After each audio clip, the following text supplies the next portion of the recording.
Hello everyone, I'm Anastasia, and this is the Ideas video series from Insight Design Solutions.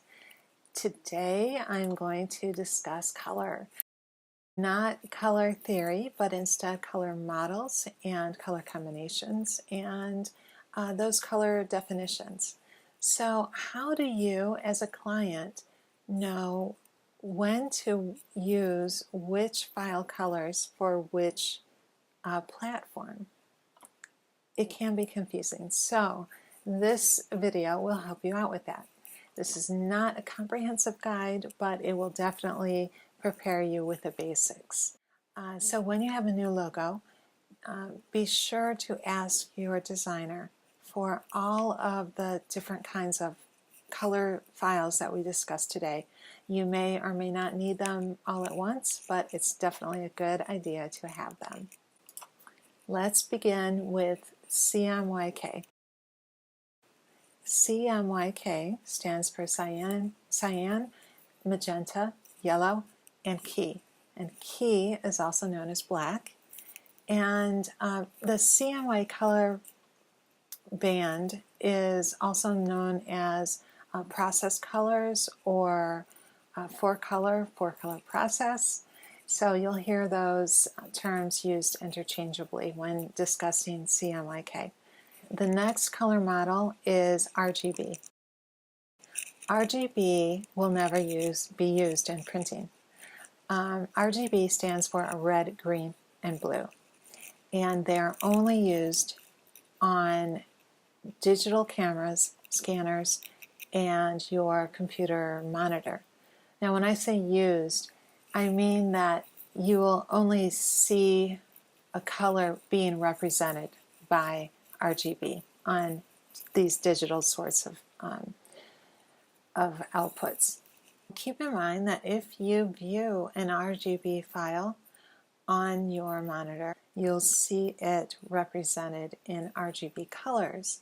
Keep that in mind because when you are having something printed, for instance, this logo will look different on your monitor than it will look when it's printed.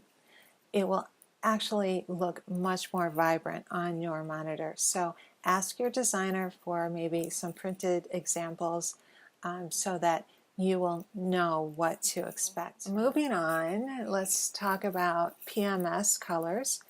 PMS colors are Pantone matching system colors. PMS colors are also known as Pantones or spot colors, and these are used when your company wants to use a very specific color.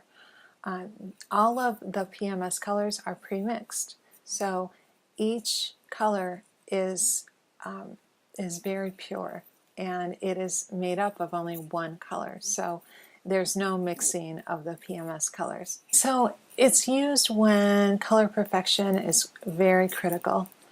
For instance, if you have several locations, you'll want to identify certain colors as PMS colors just to be sure that the printed color will remain consistent on every piece that is printed. Okay, so designers and developers use the next color combination, which is called hex. So hex color is used in website design and also a digital format. It is based on hexadecimal values, and it will help your web designer choose the proper colors. So hexadecimal colors are valued by 6-digit numbers, and they create color fidelity across websites basically. So kind of like PMS colors, except this is on a website or on the internet. And lastly, there are one color or black and white color models. I use one color and black and white interchangeably because when I say black and white, it's actually only one color, and that color is black. White is represented as absence of color.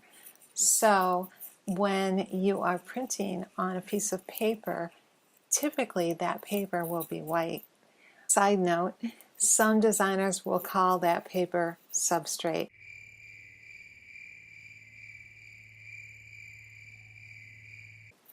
Don't let that intimidate you. It used to intimidate me before I knew what a substrate was. And substrate is only whatever you are printing on. That's all that a substrate is, okay? So a substrate can be paper. I had a wonderful printer that helped clear this up for me one year, and I'm telling you, you know who you are. Thank you, Larry. You'll want to utilize the papers or the substrate's color in the design, or your designer will. So you can save money by printing, say, 2 color or 1 color on a white piece of paper, and then your designer can just put down values of that 1 color. So you're still using only 1 ink.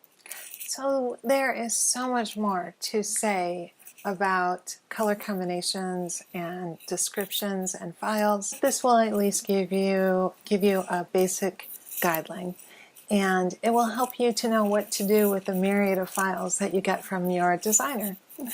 Thank you so much for tuning in. Please like and share. We would definitely appreciate that. And have a wonderful day and love your life. Take care.